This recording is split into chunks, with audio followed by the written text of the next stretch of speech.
Hello and welcome to another great episode of the Great Debaters Contest. I am your host, Austin Nyambok. And I am Mariam Bishar. ICC, the International Criminal Court.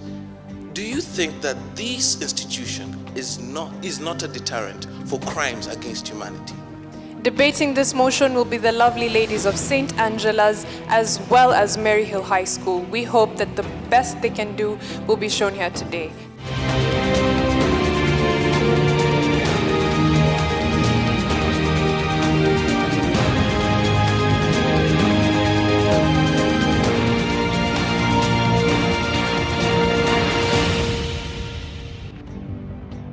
The motion this week is: the ICC is not an effective deterrent to solving crimes against humanity.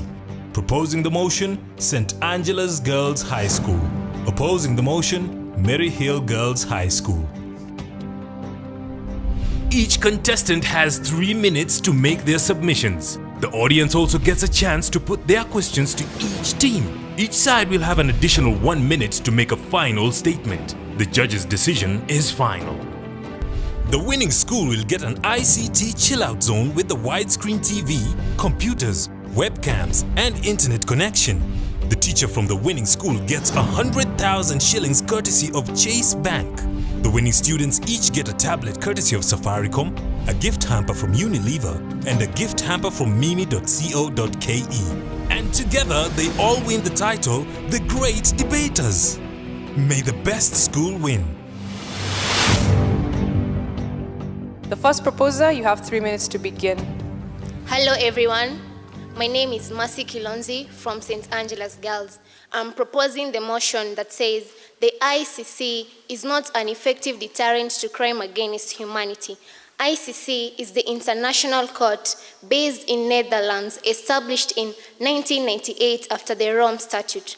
Deterrent is a thing that makes somebody less likely to do something. The mandate of the ICC is to have jurisdiction over genocide, war crimes, and crimes against humanity when national courts are unable or unwilling to prosecute such crimes. On to my first point, the ICC lacks the potential to arrest perpetrators of crime against humanity, since it depends on the member state to hand over the suspects for trial. I can cite an example of Joseph Kony from Uganda and Vincent Oti from Ghana, and also Omar al-Bashir from Sudan. These perpetrators of crime, they are yet to be taken to the ICC so that their crime can be handed over and their charges taken on. On to my second point, the process of prosecution is taking too long.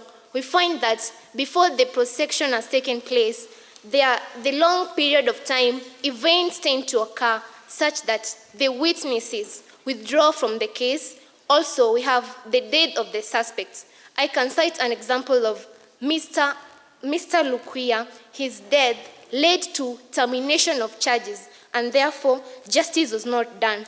We also have the case of Walter Baraza from Kenya. He is suspected to attempt to influence the ICC officials. When these cases or events take place because of the long time taken by the ICC becomes a body that cannot readily deal with crime against humanity.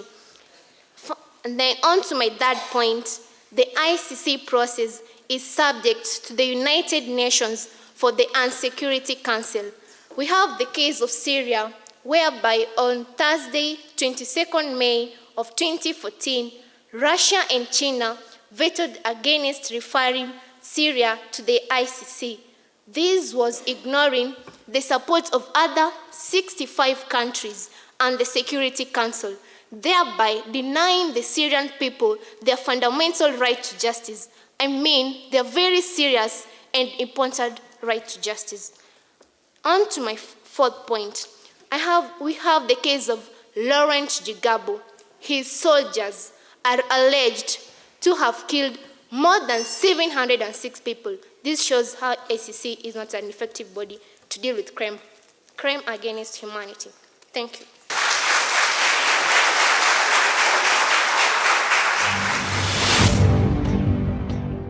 We'll now hear from the opposing team. You have 3 minutes. Salutations to you all. I am Sibyl Mkandutia from the Maryhill Girls High School, strongly opposing this motion that states that the ICC is not an effective deterrent in solving crimes against humanity. We all have student councils in our schools, and we also have an administration. What is the other work of the administration is to handle some serious crimes that the student council cannot be able to do. That is now the same thing the ICC does. It now acts as the administration. So saying the ICC is not effective or trying to get rid of the ICC is simply saying having a school with only the student council and no administration. Because for one, we see that the summoning of criminals to the ICC ends the impunity for the perpetrators of these heinous crimes against humanities. You see, it instills fear. I do not understand how we can be running, both of us. You run in front of me, you see a ditch, you go, then fall inside the ditch. And I continue running there like a foolish person. I'll simply halt, take an about turn, and take another route. That is the same thing the ICC is simply doing to these criminals. It is making them have a change. And we can give an example like in Cote d'Ivoire, when actually Mr. Laurent Gbagbo was arrested. All those criminals, all those perpetrators who were aspiring or even had the conspiracy to carry out these crimes had to change their ways. Nobody wants to share the same fate he's sharing right now under the custody of the ICC. So there's no way you can tell me it is not being effective. To move on, you see that the most important privilege a person can have is actually the privilege of freedom. What the ICC is doing, it is withdrawing this freedom directly or indirectly to these criminals. I'll give an example of Mr. Joseph Kony from the Central African Republic, who lives his life as a fugitive, running away because, take note, he's being hunted by the UN forces from Uganda, from Sudan. His life is full of fear, running away from this point to this other point. That is the kind of life it is giving these people, denying them their freedom. How can we say that it's not being ineffective? I also want to say that, you see, we normally blame the ICC for some of the things that we, the countries who are the signatories, have actually committed. In the same case of Mr. Joseph Kony, the ICC had done its part, issued a warrant of arrest. But according to the Rome Statute, it was the work of the police forces of that specific country to get hold of this criminal. What have they done? From 1986 till now, that person is still roaming around, never been caught. We are the ones failing. We should not blame the ICC. It is very effective. And if you still keep on insisting it's not effective, it has got a great impact on the society. Then how can you explain the situation like in the Syrian country, where we see that the Syrian citizens themselves went to the streets demonstrating that their president should go to The Hague. He's becoming a menace to them. They do not want him because they have simply realized that the ICC is very effective. And by this move, it was a pretty sweet feather to the ICC's cape. Thank you.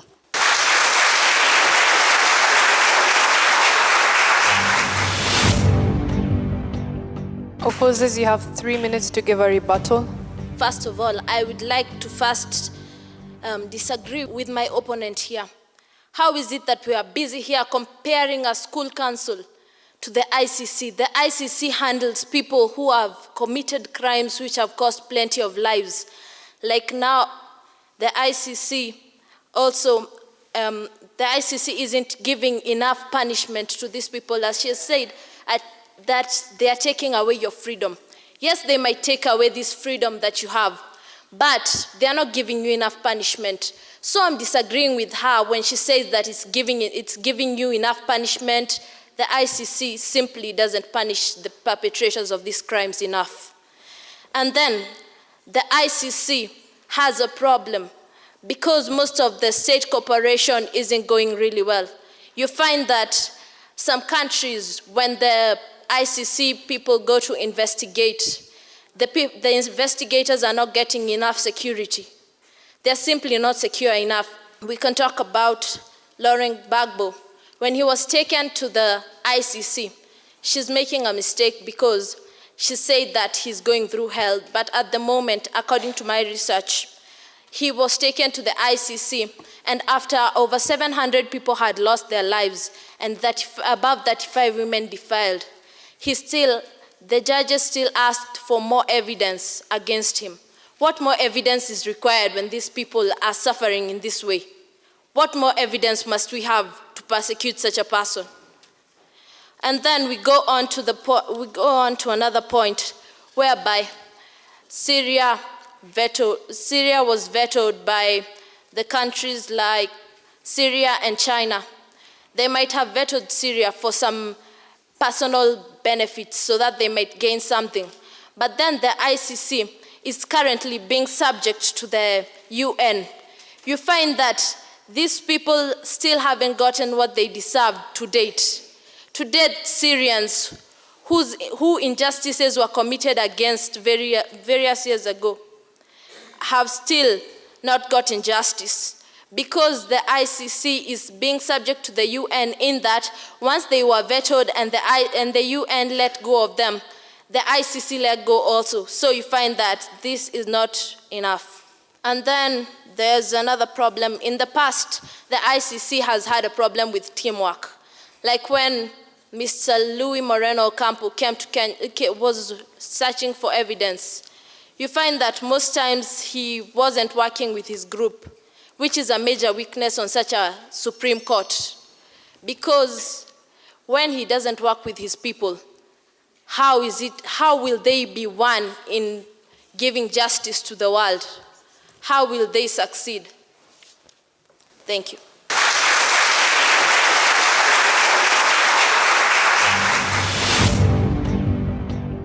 We'll now have the opposing team give us a rebuttal.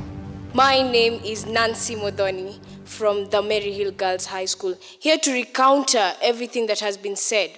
I will start by saying we should get our facts right. This is the ICC we are talking about, people. ICC has nothing to do with Luis Moreno Ocampo. ICC is a court that's supposed to persecute people. It's actually supposed to prosecute people on account of the crimes against humanity that they have committed. So, ICC actually is not ineffective. We should not blame ICC for our mistakes. We should not blame ICC by saying there are people who are running around and haven't been caught yet. It's because they're fugitives. They're running away from the court system. So I'd like to first say that ICC is not ineffective. ICC is very effective. It's the non-cooperation from people that makes it look ineffective. For instance, we had the case in Libya. We had Muammar Gaddafi torturing people, innocent people, persecuting people. But what could Libya do? Refuse to hand him over, all in the account that ICC is just but a court and we can handle Muammar Gaddafi on our own. What happened? Muammar Gaddafi is dead.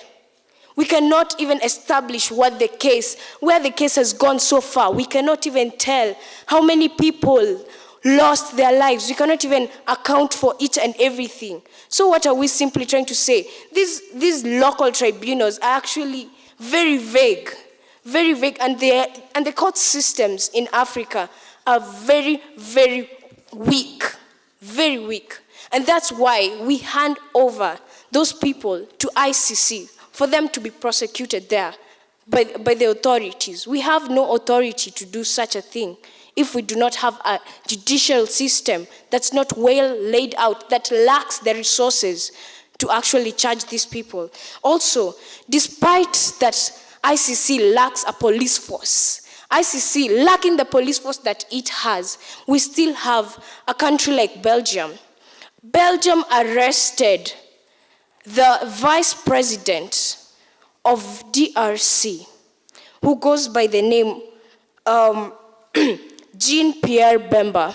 He was arrested because of the crimes he committed against humanity. It was not ICC's work to go and look for a police force to go follow up that case. It was not. It was the work of the member states. If you see that person is in your country and yet he's a perpetrator, why do you even let him into your country on such accounts? You don't. This is just very bad of you to let such a person live and go scot-free. Thank you.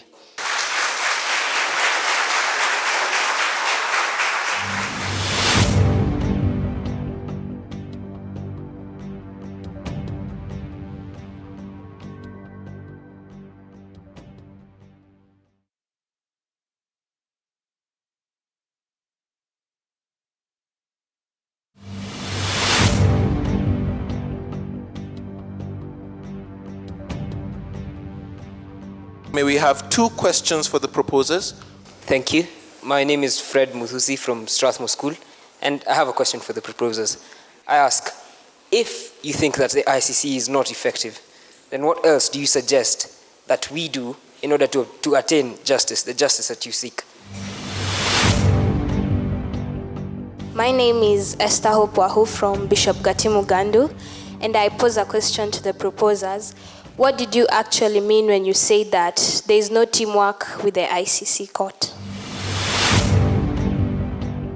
My name is David Yuri from Thika High School, and I would like to ask, I would like you to clarify.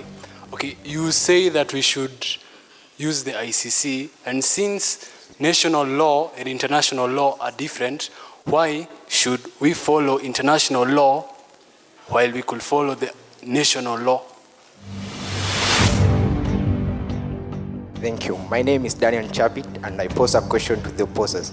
I would like to ask you, all the names mentioned that are being prosecuted in the ICC are African names. Is this court not biased? Thank you. May we have the 3rd proposer take the stage? Lynn Kwamboka, St. Angela's Girls. On to my first question, you asked me, then what else do you suggest the ICC does to attain to attain the justice we seek? From the ICC, we expect them, being such a powerful body that it is, we expect them not to be able to depend so much on their member states, as my fellow colleagues have said. We expect them to take action into their own hands. If they need a person who has committed a crime, they go for the person. This even gives the person the least time to escape or become a fugitive. If you run away from your problems, how do you solve them? On to my second question, you asked me about no teamwork dealing in the ICC. We came to find out that judges in the ICC are not elected from one area. We find qualified judges from all over the world, qualified representatives. These people are from different cultures with different traditions. When you meet according to a meeting, you can get that different matters arise and there's a conflict between them. They might not agree on one thing or agree on the other thing. Just in relation to the case of Russia and China and Syria's case being brought into the ICC. Russia and China refused, but 65 other states accepted. The ICC went in turn of Russia and China, and the Syria people are denied their right to be in the ICC. Is this really fair? If the ICC states that it's so powerful, why does it let other people deal with their problems? Why can't it take mandate into their own hands? Why can't it deal with things just the way they want? And also, we find that the ICC, there's a territorial situation in Darfur and Sudan, and it's still unresolved. And furthermore, if it being unresolved, more crimes are resulting from it. More cases are piling up in the ICC to deal with. More open cases are in the ICC, like Libya, for Kenya, for Cote d'Ivoire. How do you expect all these cases to be dealt with just by one court? If the ICC is so powerful, why doesn't it take matters into their own hands? We are Kenyans, and we expect by now the case of our own leaders to be through with. We've dealt with this case year in, year out. I, for one, lost a relative during the post-election violence. I've waited for a while for the case to be dealt with, for my justice to be served. I still keep on waiting. I still keep on longing. These ICC judges, will they really do me the justice that I deserve? Will they really give me what I want in life? And I'm not the only one. There are more of us out there. After all, when you say there is strength in unity, the more of us, the less there are of them. And also, I'd like to quote something. To the ICC, with great power comes great responsibility. And it's up to me to say that I really, really, and highly propose the motion that says the ICC is not an effective deterrent to crimes against humanity, and I don't think will be anytime soon. Thank you.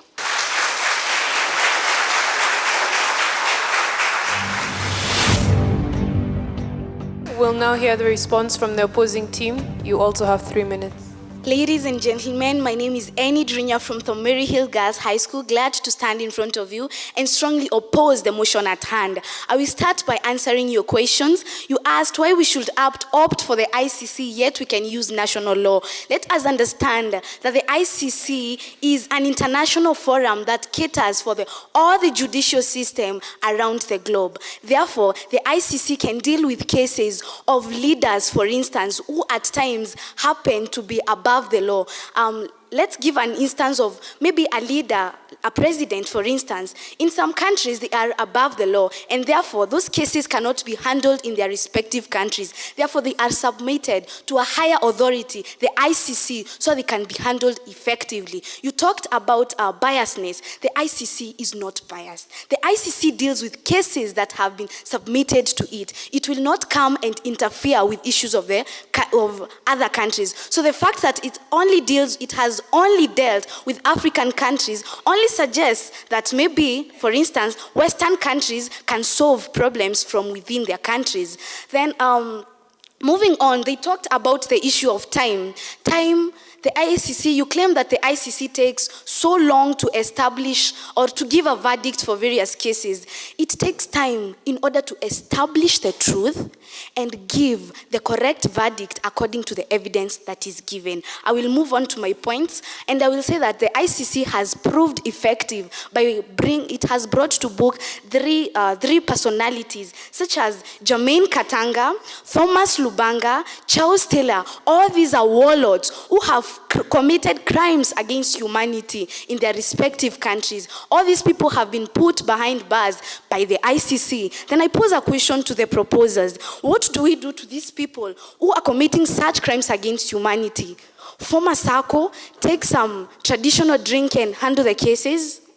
No way. We are going to prosecute them, and taking them to the highest court on land, that is the ICC, is the only way to go about it. Thank you.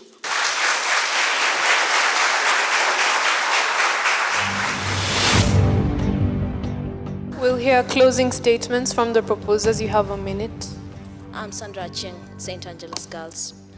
And now I wanted to say that even as they say that the ICC is efficient in how it deals with the cases, they're saying that even though it takes a lot of time, it's still efficient. But as we look at this matter of efficiency, we first ought to look at how long it takes and how justice is served, whether it's fair enough, whether it's not.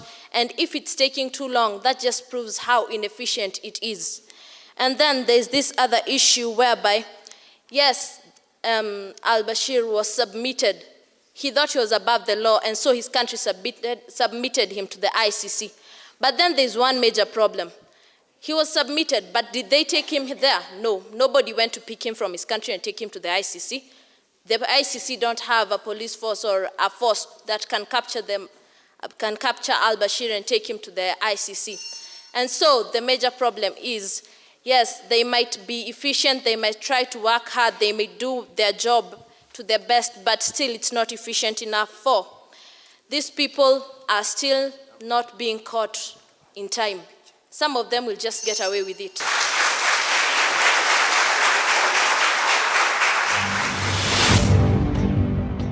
We'll now have the final closing statements. You also have a minute. I do not rest my case. I stand my case. This is my stand. Haste made the rat to bypass its hole and make a very good meal for the cat. That is what you will do when you'll be in a hurry to condemn the ICC, yet you've not given solutions. None of the solutions, no other movement has been given or proposed to actually solve this problem. You know, we're behaving like toothless bulldogs whose work is to bark, but don't bite. We're just accusing the ICC. We've got no solution or no anything. Why don't we just embrace? If you don't beat them, join them. Come, just join the fact that the ICC accept instead of sitting down. Let us work on our mistakes as signatories.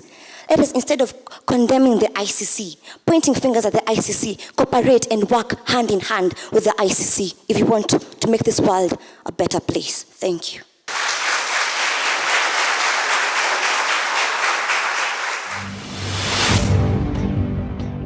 St. Angela's.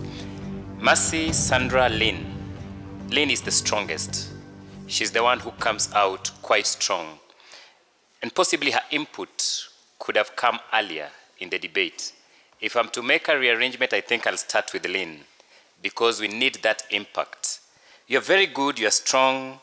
Nonetheless, when the audience asks a question, then what is the effective deterrent? That is when you came with the issue of the deterrent. I think that is the heart of the debate.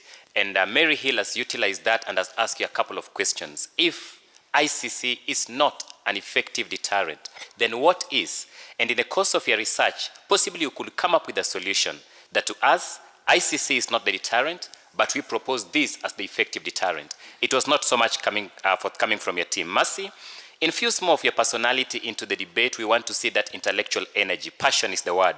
Sandra, you can better your best. You're fairly good, but you can make it better. Maryhill girls, a great team of powerful ladies back there. Sybil, you're a good speaker. I just love listening to you.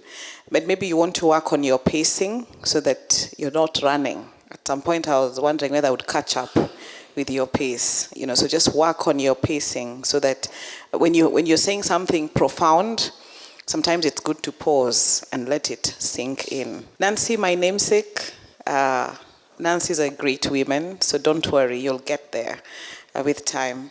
Enid, good submissions. I really loved listening to you, and I think you make a great debater and a great public speaker, but poor use of time. You had 50 seconds to go, and so I penalized your team greatly as far as that is concerned.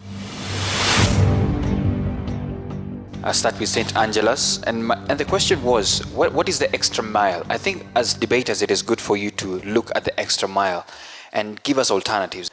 Mercy, good points, commendable research when you came across and gave out your points. However, just check on your mastery of language. I think you meant prosecution when you were saying procession. Sandra, one word fair. Lynn, you're a great speaker, but however, I feel like you come in late. You're fairly better. And I think if I were to reorganize your team, you would become the first speaker. And even come over and close the remarks, or even the second. So that was commendable. Maryhill, Sybil, very strong, very articulate, good research. You're very confident. I am proud of you. Nancy, you're good. Just organize your presentation and organize the way you come to the stage so that you have a flow. Enid, one word, good. However, all the best to the winning team. The lovely ladies from St. Angela's had 64.4%. Please give them a hand. Their opponents, however, have given us our highest score so far, 70.4. So congratulations, Maryhill, you win this debate. And so from all of us here at the Great Debaters Contest, I am your host, Austin Nyombok. I am Mariam Bishar. We'll see you next time. The winning school will get an ICT chill-out zone with the widescreen TV, computers, webcams, and internet connection. The teacher from the winning school gets 100,000 shillings courtesy of Chase Bank. The winning students each get a tablet courtesy of Safaricom, a gift hamper from Unilever, and a gift hamper from mimi.co.ke. And together, they all win the title, The Great Debaters. May the best school win.